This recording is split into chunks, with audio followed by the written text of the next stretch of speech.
Have you ever wondered what it would be like to soar through the skies in an aircraft that combines power and versatility, fits the whole family and even all their luggage, but flies remarkably stable and safe? And above that, this aircraft comes with a truly affordable price tag. Welcome aboard the Cessna 182 Skylane, an aircraft that does all that and even more. In the world of general aviation, Skylane stands out as a perfect blend of performance, versatility, and user-friendly operation. It's actually their second most popular model, with production still going strong. It's a reliable workhorse that pilots around the globe trust for a wide variety of missions, from cross-country adventures to professional aerial work. Join us as we explore the remarkable capabilities of the Cessna 182 Skylane, discover its rich history, and understand why it has remained a favorite in the aviation world for over 6 decades. To understand the true purpose and selling points of the 182, let's briefly wind the clock back to the early 50s, 1953 to be precise. The Cessna 180, a big brother of the 170, was designed to serve as a sophisticated business aircraft, intended to succeed the existing Model 195. Taking inspiration from the light, 4-seat design of the 170, the 180 introduced new performance features that significantly enhanced its capabilities. Then, in 1956, while enjoying immense success with the 172, the high-wing, single-engine aircraft that had become a favorite among flight schools and recreational pilots alike, Cessna saw an opportunity in the market for an aircraft that offered a bit more power, more capacity, and more versatility. Acting quickly, the idea of the 182 was conceived. It shared the same high-wing configuration and overall design aesthetic of the 172, but beneath the surface, it was a notably different machine. Cessna claimed that the new aircraft was now larger, offering a roomier cabin that could comfortably accommodate 4 adults. This extra space was a significant selling point for pilots who needed to carry more passengers or cargo. Well, in reality, while the 182 is roomier than the 172, if you put the two planes side by side, they are almost identical. Actually, the 172's wing is 1 inch bigger than that of the 182. Did Cessna lie to us? Well, the fuselage might not have changed much, but the most significant difference lay in the power plant. The 182 got a 6-cylinder, 230 horsepower Continental 04 70L engine. This was a substantial upgrade from the 4-cylinder engines found in the 172 models of the time. The Continental was known for its reliability and performance, offering a significant boost in power that increased the 182's speed, range, and lifting capacity. This was the main selling point for the 182. If the Skyhawk introduced a user-friendly nature and versatility to beginner pilots, the 182 truly pushed on the workhorse features, offering overall better performance, opening up the possibilities for more extensive journeys and heavier payloads. The earliest models of the 182, often referred to as the straight back, had a straight vertical tail and a small rounded rear window. This was a continuation of the design seen on the Cessna, 170, and early 172 models. However, with the 182A, Cessna introduced a significant change. The rear window was enlarged and the tail was swept back. This new OmniVision design offered enhanced visibility for the pilot and passengers, making for a more enjoyable and safer flight experience. The swept tail not only improved the aircraft's aesthetics, giving it a more modern and streamlined look, but it also brought aerodynamic advantages. The swept tail reduced drag, improving the aircraft's speed and fuel efficiency. This design has been carried forward to the present-day models of the 182A, and only since then have we known this plane as the Cessna Skylane. As we already know, the fuselage and cabin don't differ much from the 172, so let's just briefly touch on them. The 182 features a semi-monocoque structure primarily made of aluminum.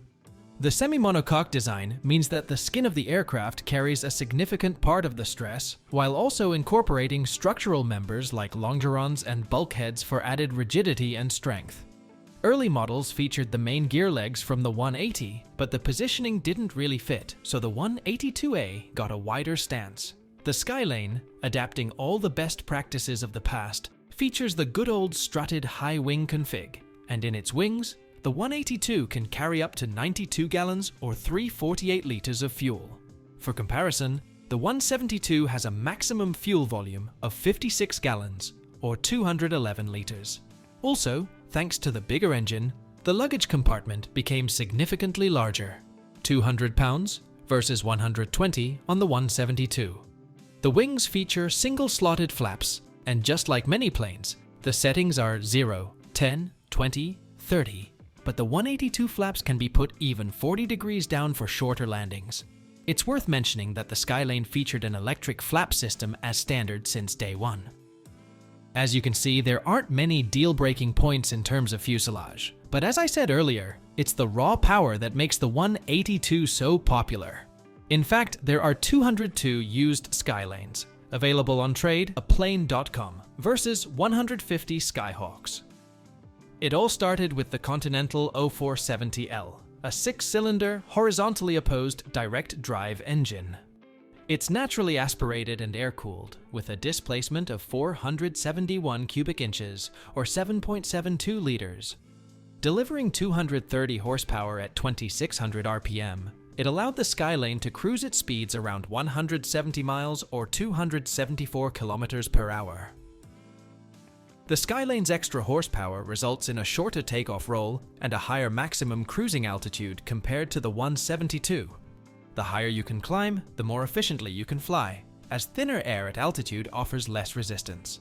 And you can get there pretty fast, as the 182 has a climb rate of around 924 feet or 282 meters per minute. Despite the 0470 burning more fuel than the 0300 in the 172, which results in the need for more fuel inside the wings, which then increases the weight, the Skylane can travel nearly 300 miles more than the Skyhawk. Now, where's the key to that extra range? Propeller. The 172 comes with a 2-blade fixed pitch propeller, but the Skylane is equipped with a 3-blade variable pitch propeller. But what's the science behind that? A variable pitch, constant speed propeller turns at the same rate in all phases of flight. This contrasts with a simpler, fixed pitch propeller, which is less costly but also less efficient. The Skylane's propeller turns at a constant rate thanks to its variable pitch blades. Add power and the engine manifold pressure rises. The propeller tries to turn faster. The prop governor automatically tilts the blades to bite more deeply into the air, creating an opposing force that stops the propeller from speeding up. So, if you are cruising at around flight level 80, this plane has a range of about 890 nautical miles or 1648 kilometers with standard fuel tanks. This means you could fly non-stop from Los Angeles, California to Dallas, Texas, nearly in any weather. For the next 24 years, Continental will be upgrading their 470 lineup, so we will see more L, R, and U variations of it, the latter being a carbureted version of the same engine, pushing the same horsepower at lower rates. The lower RPM at peak power contributes to lower overall wear and tear on the engine components, potentially leading to longer engine life. Only in 1996, when the Skylane started to regain popularity, did Cessna equip it with the new Lycoming IO540, the same 230 horsepower, yet this engine became a new standard for Cessna. They use it for the new Skylanes to this day. The Lycoming, combined with several structural upgrades, allowed for overall performance improvements. Newer Skylanes fly around 10% faster than older Continental ones, and the new sound dampening interior adds a lot of comfort, especially for longer flights. And if you want to go faster, higher and farther, and that was a quote from their website, there is a Turbo Skylane, turbocharged TIO 540 with 235 horsepower, but capable of flight level 20 and a climb rate of 1,040 feet per minute. Increased load and 20 more nautical miles of range included. Also, worth mentioning, the Turbo Skylane comes with a Garmin G 1000 glass cockpit since 2004. Now let's discuss costs. A standard factory fresh Skylane will set you back $530,000, but the price includes the top-of-the-line avionics suite and all the premium interior features. The 182, much like the 172, maintains its value, and as I said, on traderplane.com, there are more 182s than 172s. Mid-70s 182s cost around $100,000. But if you are into turbocharged journeys, they start at 300 grand. In conclusion, the Cessna 182 Skylane, from its early days to the turbocharged variant with advanced avionics, has proven itself as a reliable, versatile performer in the general aviation industry. It offers a good balance of power, range, and payload capacity, and is well suited for both short and long travel.